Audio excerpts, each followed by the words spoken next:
네, 안녕하세요. 주얼남입니다. 요즘 솔직히 계좌 열어보기 무서운 분들 많으시죠? 삼성전자나 SK하이닉스 좋다고 해서 이제 고점에서 샀는데 막상 빠지니까 못 팔았을 겁니다. 그러다가 내려올 때마다 이런 생각을 하셨을 거예요. 아, 이 정도면 진짜 바닥 아니야? 그래서 남은 현금으로 한 번 더 사고 또 내려오니까 한 번 더 사고 계속 물을 탔겠죠. 그런데 주가는 계속 빠집니다. 이제는 사고 싶어도 현금이 별로 없어요. 거기에 바이오, 2차전지, 원전 같은 종목까지 같이 들고 있다면 계좌에 마이너스 50%, 30% 넘는 종목들도 많이 있을 겁니다. 그러면 지금 고민은 딱 이거죠. 지금이라도 잘라야 하나? 아니면 여기서 조금 더 버텨야 하나? 오늘은 이걸 정리해 보려고 합니다. 어떤 종목은 지금이라도 정리해야 되고 어떤 종목은 아직 던지면 안 되는지, 그리고 삼성하고 하이닉스, 다음으로 반도체 소보장 중에서는 어떤 종목을 봐야 하는지까지 말씀드리겠습니다. 지금 계좌가 힘든 분들은 종목을 잘 몰라서 이렇게 된 건 아니라고 봐요. 사실 웬만한 종목들은 다 알고 계시잖아요. 삼전도 알고 하이닉스도 알고 2차전지 바이오 어떤 업종 어떤 종목들 다 자세하게 알고 계십니다. 진짜 문제는 손실이 이게 너무 커지니까 이제는 팔기가 어려워요. 보통 마이너스 5%에서 10% 정도는 여기서 손절해야 될까 고민을 해요. 그런데 이게 갑자기 마이너스 30%, 40%가 되면 아니 이제 여기서 어떻게 팔아? 조금만 기다리면 본전은 주겠지, 이런 생각이 들기 시작한단 말이에요. 그런데 이 시장은 내가 얼마에 샀는지, 내 평단가가 기업 가치랑 전혀 연결되지 않습니다. 근데 우리는 자꾸 내 평단의 기준으로 생각을 하죠. 내 평단까지만 오면 팔겠다고 하고 다른 종목은 많이 올라갔으니까 이제 못 사겠다고 하고, 이렇게 되면 계좌가 한 종목에 자꾸 묶입니다.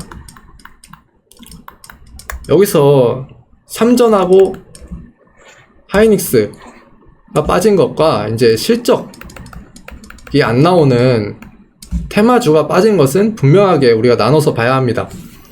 삼전하고 SK하이닉스는 적어도 AI 투자와 메모리 업황이라는 실적 논리가 아직 남아 있습니다.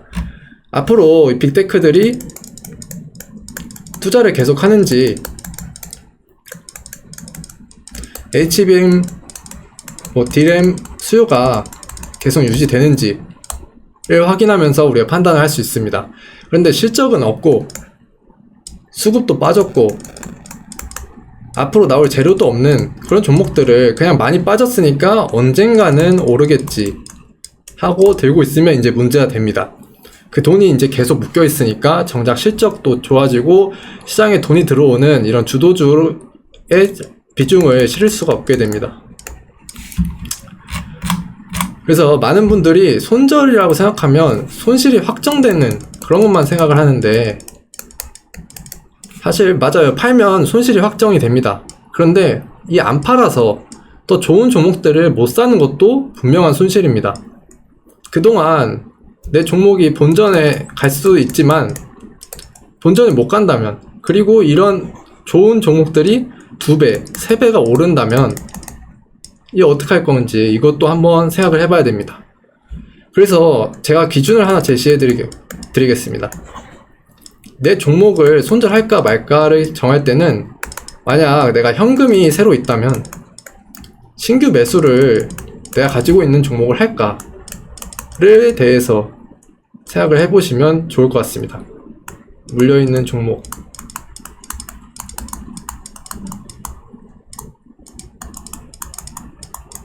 이게 되게 어려워요. 저도 제 종목이 손실 나면 당연히 평단을 신경 쓰고, 그리고 굉장히 심리가 흔들리는 건 사실입니다. 하지만 이 기준으로 적어도 내가 새로 돈이 생긴다면 신규 매수를 할 때 내가 물려있는 종목을 살지 말지에 대해서 고민을 해보신다면 이 종목을 계속 앞으로 들고 갈지 안 들고 갈지가 투자 판단이 명확하게 생길 거라고 봅니다.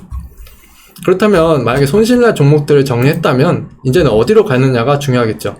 저는 지금도 시장에서 이익 전망이 가장 강하게 올라갈 가능성이 있는 쪽은 이 AI 투자와 반도체의 밸류체인이라고 생각합니다. 물론 무조건 반도체를 사자는 얘기는 아닙니다. 빅테크가 실제로 AI 투자를 계속 할 수 있는지, 현금 흐름이 줄어드는데도 왜 투자를 멈추지 않는지 부터 먼저 확인을 해보겠습니다. 그러면 반도체를 계속 봐도 되는지를 먼저 확인해 볼 텐데요. 요즘 시장에서 가장 많이 나오는 걱정은 뭐냐면요, 구글, 마이크로소프트, 아마존, 메타 같은 이 빅테크 하이퍼스케일러 기업들이 AI에 돈을 너무 많이 쓰고 있다는 겁니다. 그래서 데이터 센터도 지어야 하고 GPU도 사야 하고 서버 네트워크를 구축해야 되고 여기에 이걸 구축하려면 HBM도 필요하고 전력 설비까지 필요하고, 그러니까 AI 투자하기 위해서는 거의 모든 곳에 돈이 들어가고 있습니다. 당연히 이 이익형 현금 흐름 FCF는 줄어들 수밖에 없습니다. FCF가 좀 어렵게 들릴 수도 있지만 쉽게 말해서 기업이 버는 돈에서 설비 투자를 한 돈을 뺀 겁니다. 그래서 기업이 장사하고 번 현금에서 데이터 센터나 장비에 쓴 돈을 빼고 실제로 남는 돈입니다. 그런데 AI에 쓰는 돈이 엄청나게 빨리 늘어나니까 이게 돈을 많이 아무리 벌어도 FCF가 줄어들고 있습니다. 이익형 현금 흐름이. 최근에는 이 보유한 현금만 쓰는 것이 아니라 이제 차입까지, 부채를 발행해서 투자하는 움직임까지 나타나고 있습니다. 그러면 시장은 당연히 이제 이런 걱정을 할 수밖에 없습니다. 이 투자 계속 할 수 있을까? 계속 가능? AI 투자 너무 과한 거 아닌가? 여기서 만약에 빅테크들의 캐펙스, 이 설비 투자가 계획이 꺾이면 반도체도 같이 꺾이는 거 아닌가 하는 의심에서 이 조정이 시작됐다고 볼 수 있습니다. 그런데 저 개인적으로는 아직 FCF가 줄어든다는 이유만으로 AI 투자가 완전히 끝났다고 보기에는 이르다라고 생각을 합니다. 오히려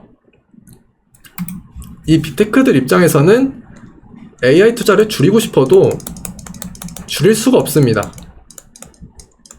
왜냐하면 먼저 줄이게 되면 그 경쟁 빅테크들이 먼저 앞서 나가게 됩니다. 그렇다면 AI 경쟁에서 뒤처지겠죠. AI 주도권이 약화됩니다. 그래서 이 FCF 우려로 투자를 줄인다면 경쟁에서 탈락되는 구조가 만들어지게 됩니다. 그래서 결국 빅테크들은 누구 하나 섣불리 먼저 투자를, 캐펙스를 줄일 수가 없고 다 같이 투자를 계속해서 이어나갈 가능성이 매우 높습니다. 이러한 모습은 과거에도 반복이 되어 왔습니다. 2000년 전후 통신기업들은 2000년 전후 인터넷과 통신망을 먼저 차지하기 위해서 빚까지 내면서 설비 투자를 늘렸습니다. 또한 2020년대 여기 쉘 2020년대 쉘 기업들도 유가와 주가가 올라가자 자금을 계속 조달하면서 생산 설비를 확대했습니다. 최근 2차 전지 산업에서도 시장을 선점하기 위해서 유상증자를 통해서 설비 투자를 늘리고, 또 완성차 기업에서도 대규모 공장을 짓는 등 이렇게 공통적으로 돈을 많이 쓰더라도 시장을 먼저 선점하기 위해서 라는 이런 공통적인 생각이 들어있는 것입니다. 이런 투자 경쟁은 현금 흐름이 조금 나빠진다고 바로 끝나지 않았습니다. 과거에도 오히려 투자가 더 커지는 동안 그 투자에 들어가는 장비, 부품 회사들의 수주와 실적은 더 좋아질 수밖에 없었습니다. 그래서 투자하는 빅테크 입장에서는 현금이 빠져나가겠지만 GPU나 HBM 서버, 네트워크, 전력기기, 반도체, 장비를 파는 기업 입장에서는 그 돈이 다 매출로 들어옵니다. 그래서 빅테크들 FCF가 줄어든다고 해서 바로 AI 밸류체인들의 실적이 꺾이는 것은 아닙니다만 현재 이미 선반영을 해서 미래 이익까지 잡아서 주가가 올라가기 때문에 이러한 우려들이 더 빠르게 주가의 조정에 반영이 되고 있다라고 볼 수 있습니다. 그래서 그 끝이 지금인지 아니면 투자가 계속해서 이어질지를 판단하는 것이 매우 중요한데요. 그래서 이번 빅테크들의 실적 발표가 중요합니다. 구글, 마이크로소프트, 메타, 아마존이 이 캐펙스를 유지하는지 세비 투자를 더 유지하는지 늘리는지 아니면 실제로 줄이는지를 확인해야 됩니다. 그래서 보시면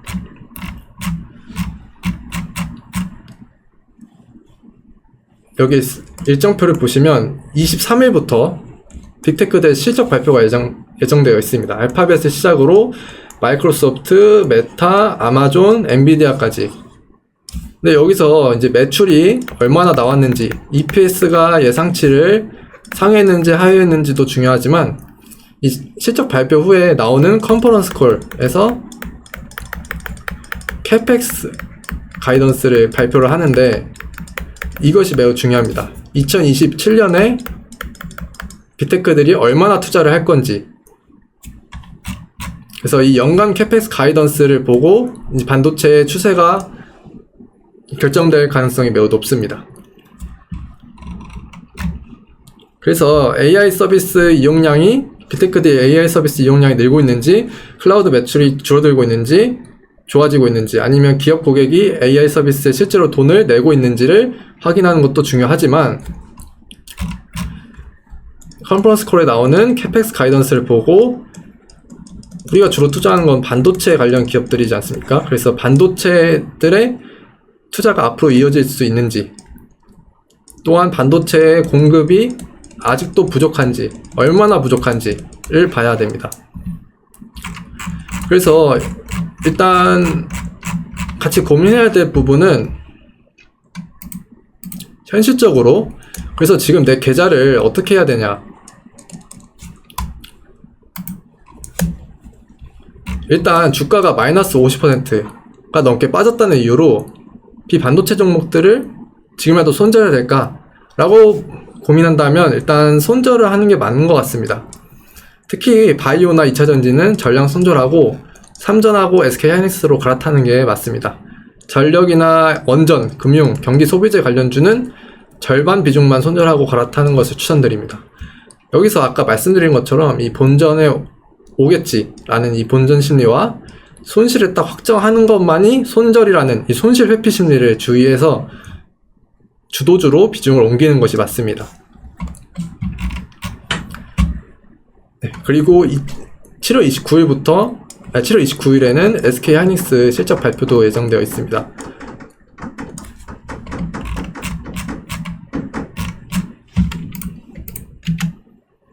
그러면 이제 반도체 사이클에 대해서 조금 더 쉽게 보겠습니다.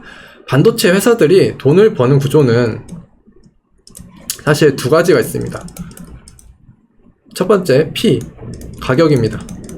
두 번째 Q, 생산량입니다.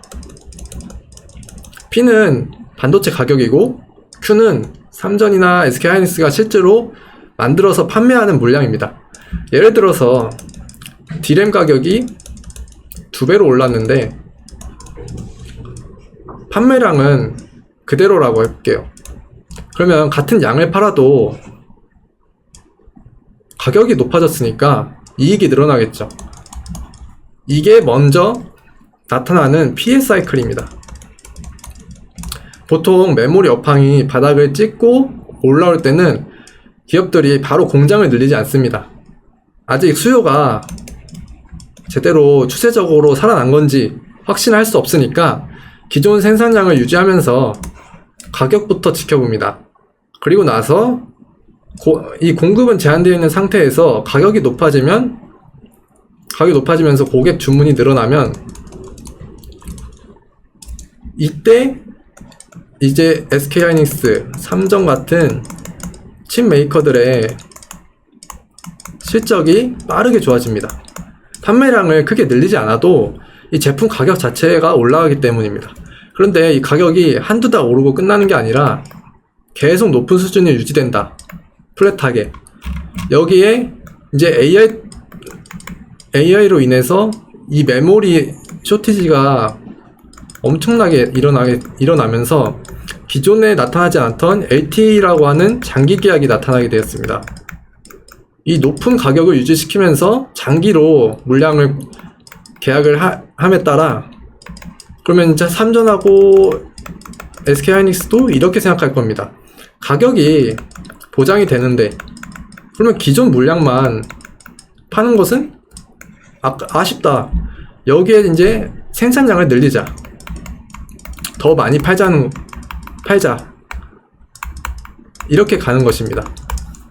그래서 현재까지는 피해 사이클로 인해서 SK하이닉스와 삼전의 주가가 많이 올라왔고 이제는 생산 설비를 늘리면서 QA 사이클로 넘어가고 있습니다.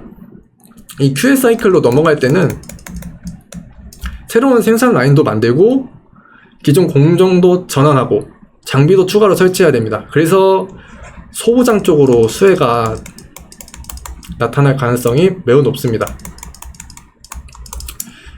증착 장비도 필요하고 식각 장비도 필요하고 세정 열 처리 장비도 필요하고 또 공정이 끝나면 불량 여부를 확인하기 위해서 검사 장비도 필요하기 때문이죠. 그래서 삼전하고 SK하이닉스 입장에서는 설비 투자를 시작하게 되면 돈이 빠져나갑니다. 공장에 돈을 쓰고 장비를 사고 실제 생산량을 늘리고 그리고 그 제품을 판매해야 이익으로 투자한 게 들어오겠죠. 그런데 이 장비, 소부장 업체에서는 상황이 반대입니다. 이 메모리, 삼전하고 SK하이닉스가 쓰는 돈이 장비 업체에 그대로 수주가 되고 매출로 바로 이어지게 됩니다. 그래서 이게 Q사이클에서 소부장을 봐야 되는 이유입니다. 여기에 소부장은 삼성이나 하이닉스보다 회사 규모가 작습니다. 그래서 장비 몇 대 더 계약, 추가로 수주를 받는 것만으로도 전년 대비 매출 증가율이 크게 나타날 수 있고 또 장비 회사는 연구개발비나 인건비 같은 고정비가 들어가 있기 때문에 매출이 일정 수준을 넘어가게 되면 이 손익분기점을 넘어가게 되면 영업이익으로 빠르게 연결되어 영업이익이 레버리지가 발동되어 폭증할 수 있습니다. 그렇다면 수많은 반도체 장비주들 사이에서 어떤 기업을 봐야 되느냐? 저는 단순히 공장을 새로 지을 때만 필요한 장비보다는 공정 자체가 미세화되고 이 파운드리에서 메모리까지 적용초가 넓어지는 장비를 봐야 된다고 생각합니다. 그 조건에 해당하는 기업이 오늘 가져온 종목으로 바로 HPSP라는 종목입니다. 앞에서 반도체가 P에서 Q사이클로 넘어가면 장비 업체를 같이 봐야 된다고 말씀드렸죠. 그래서 이 회사가 HPSP라는 회사가 만든 핵심 장비가 HPA라는 장비입니다. 정식 명칭은 고압 수소 어닐링이라는 장비입니다. 이름이 조금 어렵죠. 그냥 고압의 수소를 이용해서 반도체 내부의 결함을 줄여주는 장비라고 이해하시면 됩니다. 반도체가 점점 작아지면 트랜지스터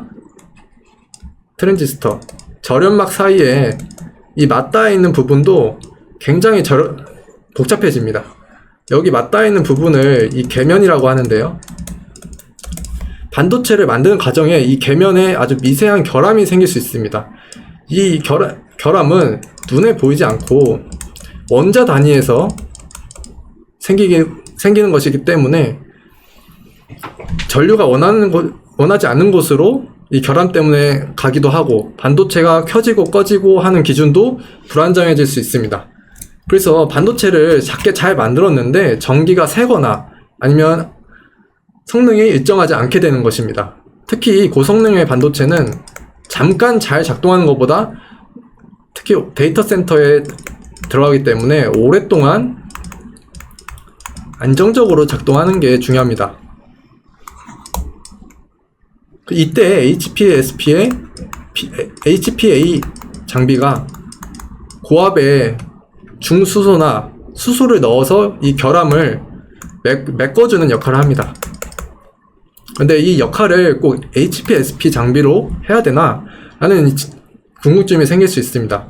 기존에도 반도체를 높은 온도로 가열시켜가지고 결함을 줄이는 열처리 공정이 있었습니다. 문제는 이 반도체 구조가 작고 복잡해지면서 이 온도를 무작정 높이기가 어려워졌습니다. 높은 온도를 사용하면 내가 고치려는 결함은 좋아질 수 있습니다. 하지만 이미 멀쩡한 다른 구조가 망가질 수가 있습니다. 근데 HPA라는 장비는 이 온도를 가열하는 게 아니라 압력을 높이기 때문에, 압력을 줘서 압력을 높이기 때문에 상대적으로 낮은 온도에서 반도체 내부 깊숙한 곳까지 수소가 침투할 수 있습니다. 그러니까 이 높은 열을 필요 없고 이 결함을 치유할 수 있는 효과를 낼 수 있습니다. 선단 공정에서는 이러한 HPSP의 낮은 온도에서의 결함 치유 능력이 굉장히 중요합니다. 그래서 앞으로 이 선단 공정이 계속 이어질수록 HPSP의 HPA 장비의 필요성이 자연스럽게 커질 가능성이 매우 높습니다. 그래서 실적은 뒤에서 말씀드리고, 이제 매출 비중은 HPA 제품의 비중이 전체 매출의 89%를 차지합니다. 그리고 공정별로 보면 파운드리가 60%, 메모리가 40% 수준입니다. 예전에는 HPA를 이 파운드리 선단 공정 수혜주로 보는 경향이 강했습니다. 그런데 지금은 이 메모리가 40%까지 올라왔습니다. 이게 중요한 이유는 파운드리 관련주로 보던 HPSP가 이 영역이, 회사의 사업 영역이 메모리까지 단가가 높은 성장의 축이 두 개로 확장되는 이 국면에 맞이함에 따라 리레이팅이 발생할 수 있다는 것입니다. 특히 파운드리는 투자 사이클에 굉장히 예민한데, 투자 사이클이 잠시 쉬더라도 여전히 수요가 많은 디램이나 낸드 투자가 확대되면 다시 여기서 수혜가 얻는 쪽으로. 그래서 HPSP를 단순히 그냥 공장 지을 때 몇 대 더 파는 그런 소부장으로 보지 말고, 공정이 미세해질수록 결함 문제가 커진다. 그리고 고객사, 삼성, SK와 같은 고객사는 수요가 신뢰성을 확보해야 된다. 그렇기 때문에 이 구조에서 수혜를 받을 수밖에 없는 기업이 바로 HPSP다. 이거에 대해서 주목해 주셨으면 좋겠습니다. 자, 그렇다면 실제로 실적을 보겠습니다.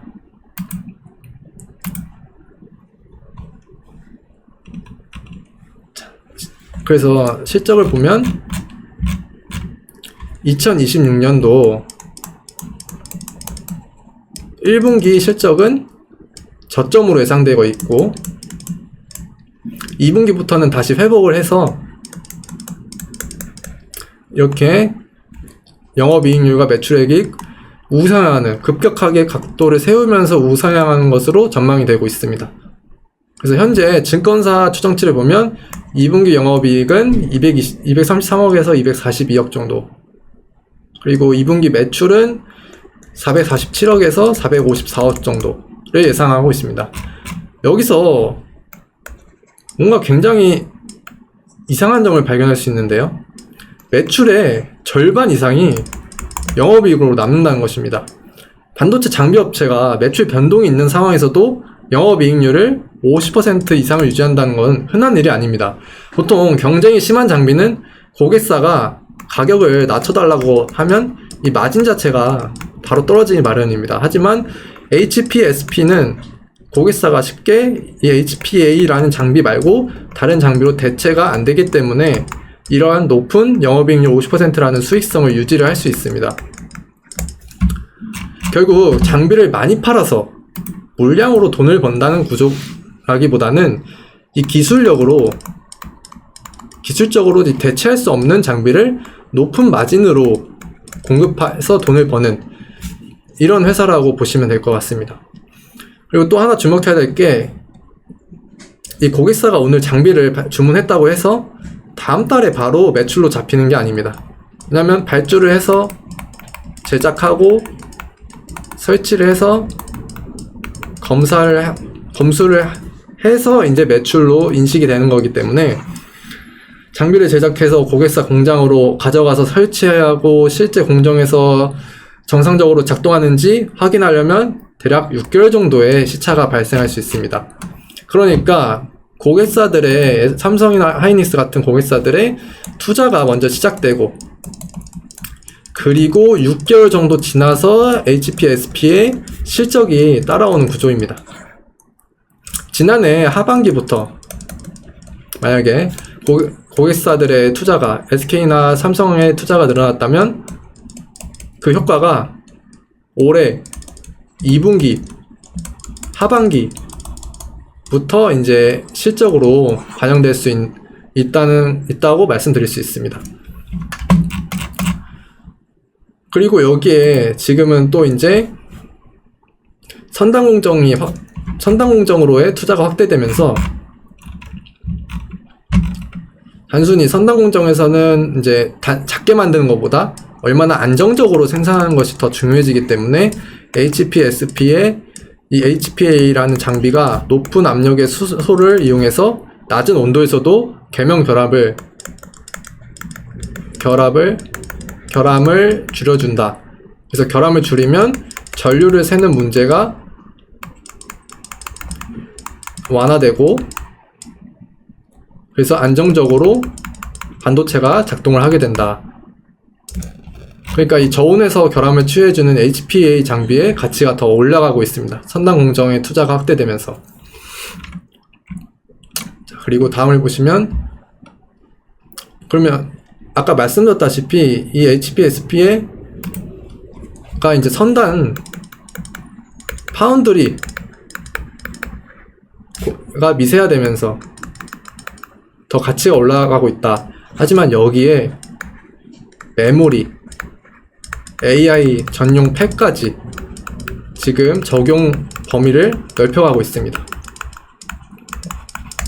과거에는 이제 HPSP를 주로 파운드리나 로직 선단 공정 장비 회사로 봤지만 최근에는 디램의 1D 전환과 낸드의 고도화 투자로 인해서 HPA 장비의 수요가 커지고 있습니다. 그래서 지금 1D 이하 디램 한 고객사에 납품하고 있고 이제 낸드 4개 고객사에 납품하고 있습니다. 디램 같은 경우에는 고객사마다 셀 구조나 공정 방식이 조금씩 다릅니다. 그래서 어느 회사가 HPA 장비를 먼저 적용한다고 해서 다른 회사도 바로 똑같이 적용할 수 있는 게 아니라 각 고객사의 공정에 맞게 다시 장비 평가를 받아야 하는 구조입니다. 그런데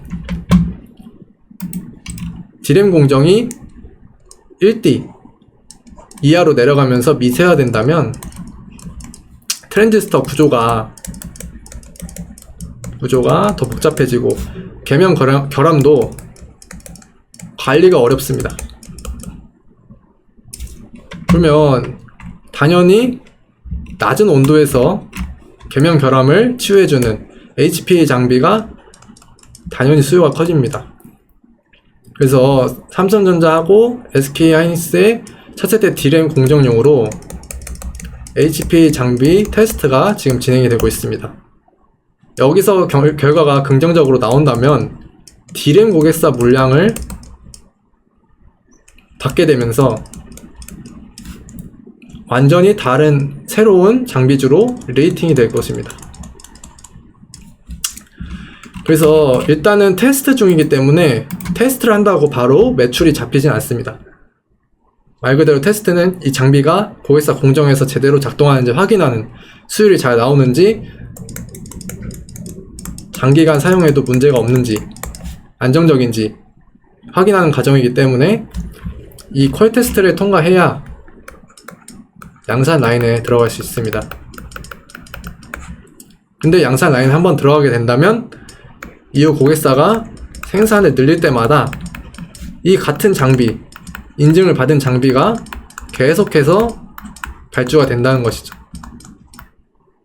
그래서 아주 중요한 지금 과정이 있다라고 말씀드릴 수 있습니다. 낸드의 경우에는 업황이 이제 회복되면서, 낸드는 업황 회복되면서 이 적층 단수, 생산량도 물론 Q도 올라가지만 적층 단수가 또 고단화되고 있습니다. 더 층이 많아집니다. 100단 수준인 게 200단까지 올라가고 있습니다.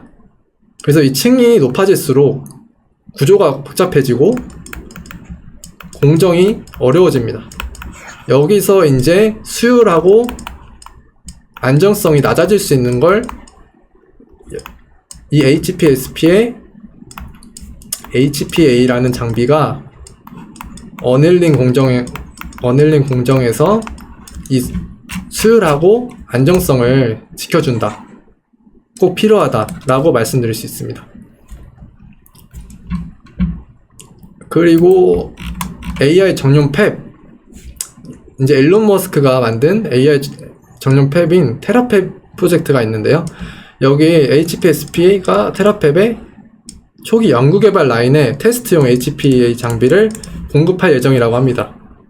물론 당장 한 대에 공급한다고 해서 실적이 크게 오르고 하진 않지만, 만약에 AI 반도체 공정에 실제로 들어가게 된다면 앞서 말씀드린 것과 같이 계속 똑같은 발주가 이어지기 때문에 매출이 구조적으로 증가하게 됩니다. 그래서 지금은 HPSP의 성장 공식이, 원래는 선다나 파운드리 하나에서 지금 메모리, AI 팹까지 이렇게 여러 가지로 늘어나고 있다, 이런 과정이라고 지금 보고 있습니다.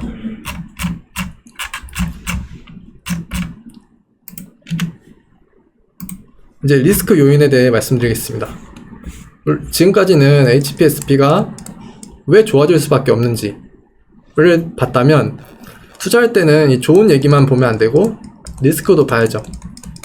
그래서 리스크를 보자면 첫 번째로 이 ST라고 하는 기업의 시장 HPA 시장 진입입니다. 지금까지 HPSP가 높은 영업이익률, 그리고 높은 밸류에이션을 받을 수 있었던 이유 중 하나가 HPA 시장에서의 독점적인 지위였습니다. 장비 기술도 앞서 있었고, 실제 고객사 양산 라인에 들어간 레퍼런스도 HPSP가 먼저 항상 확보하고 있었습니다. 그런데 이 ST라는 기업이 HPA 장비를 개발하고 고객사 평가를 진행하면서 경쟁 구도가 생겼습니다. 물론 HPSP의 점유율이 ST에서 갑자기 떨어질 가능성은 크진 않습니다. 앞서 말씀드렸다시피 반도체 장비는 이 개발한다고 해서 바로 매출로 이어지는 게 아니라 여기 고객사의 퀄 테스트, 품질 테스트가 있습니다. 그래서 이걸 통과해야 하는 게 훨씬 중요하기 때문에 실제 공정에서 테스트해야 되고, 거기에서 테스트한 게 수율하고 안정성이 확보되는지가 중요하기 때문에, 그리고 양산 라인에 들어갑니다. 근데 만약에 EST라는 회사의 장비가 이 과정을 통과하게 된다면 이야기가 좀 달라질 수 있습니다. 그러면 고객사 입장에서는 기존의 HPSP에 비싼 돈을 주고 장비를 구입했었는데 또 하나의 선택지가 나타나게 되니까 이제 이 장비의 독점적인 가격이 낮아지게 됩니다. 서로 경쟁할 수밖에 없는 단가를, 그런 구조가 됩니다. 그리고 두 번째로는 특허 침해 소송이 있었습니다. 그래서 일단 법원은 HPSP의 이제 특허 유효성 자체는 인정을 했습니다. 그런데 동시에 EST도 이 HPA 기술이 그 특허 권리 범위에 포함되지 않는다는 판단도 있었습니다. 그래서 쉽게 말하면 HPSP의 기술 특허가 무효가 된 건 아닙니다. 무효는 아닙니다. 그런데 이 특허가 살아 있습니다, 아직. 근데 이 특허가 경쟁사의 모든 유사 장비 진입을 막아줄 수 있다고 이제 보기는 어렵습니다. 진입을 이제 허용하게 됩니다. 그래서 이 부분이 되게 중요한데, 시장에서는 예전까지는 HPSP가 이 특허를 통해서 경쟁사의 진입을 상당 부분 막을 수 있다고 기대를 해서 주가도 많이 올라왔습니다. 하지만 EST가 이 특허를 피해서 별도의 방식으로 장비를 만들 수 있다면 경쟁 가능성을 열어둬야 된다. 근데 또 이제 특허 판결 때문에 EST가 바로 HPSP의 수준의 장비를 만들 수 있냐, 이 설비 경쟁력이 있느냐, 기술 경쟁력이, 이건 또 다른 문제이긴 합니다. 그리고 세 번째 리스크 요인은 HPO라는 차세대 HPSP가 준비하고 있는 신규 장비의 상용화 일정입니다. HPO는 HPA가 고압 수소를 활용했다면 HPO는 고압 산소를 활용해서 낮은 온도에서도 균일한 산화막을 형성하는 그런 장비입니다. 마찬가지로 낮은 온도를 사용하기 때문에 이 매우 미세한 공정에서 다른 트랜지스터의 다른 구조를 망가뜨리지 않고 수율과 안정성을 확보할 수 있다는 장점이 있습니다.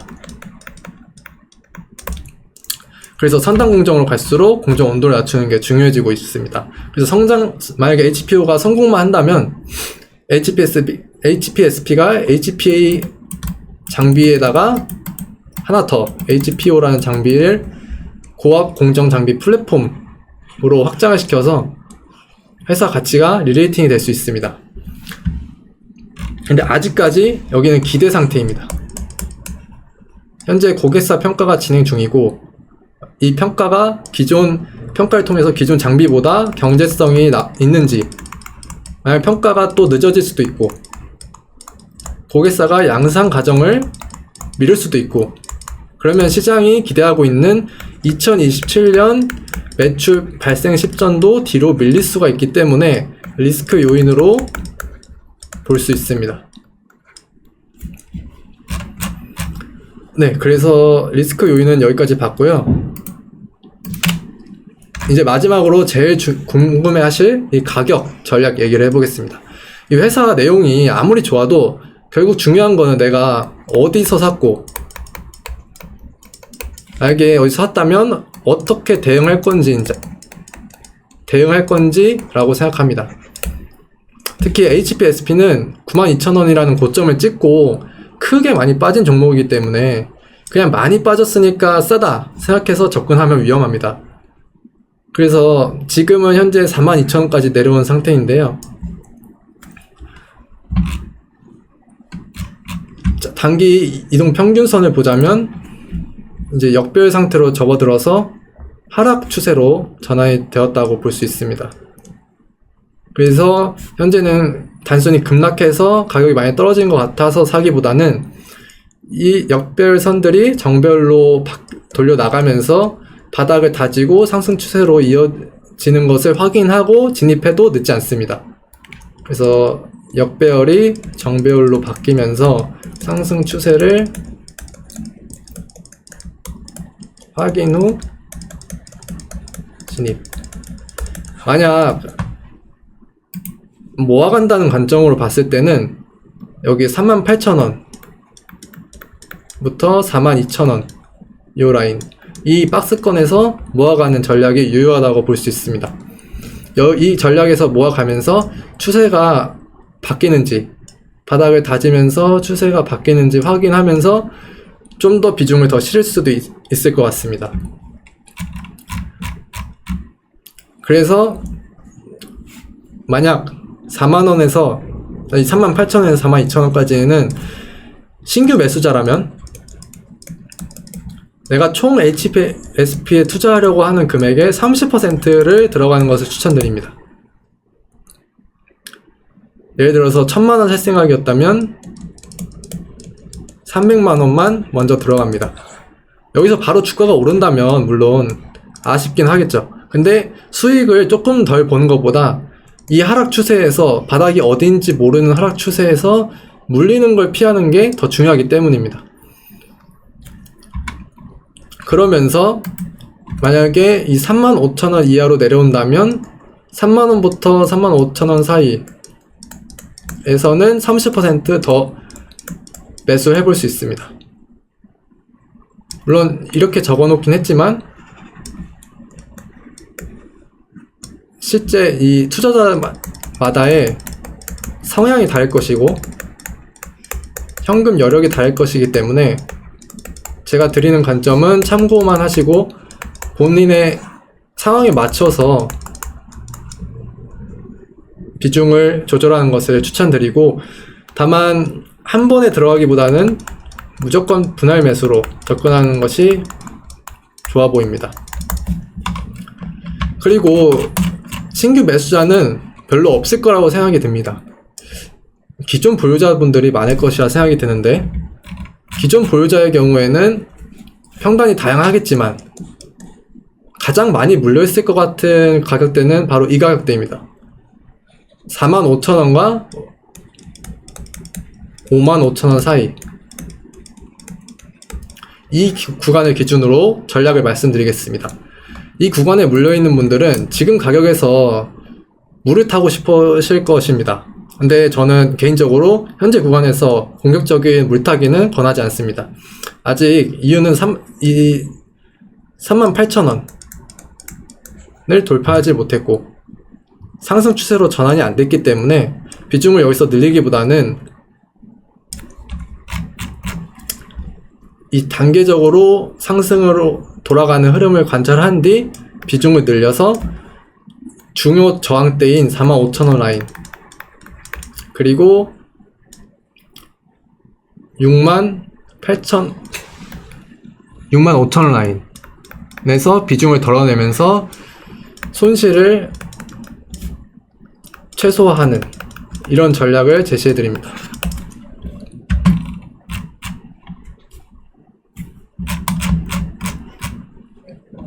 그래서 정리하면 기존 보유자분들은 현재 가격에서 물을 타는 것보다는 48,000원부터 65,000원, 38,000원부터 65,000원 사이에서 여기에 가격이 올라온다면 분할 매도를 통해서 물량을 덜어내면서 손실을 줄여나가는 이러한 전략을 세우는 것이 좋을 것 같습니다. 네, 오늘은 이제 HPSP라는 기업에 대해, 그리고 또 지금의 반도체 시장 전략에 대해 알아봤습니다. 네, 시청해주셔서 감사합니다.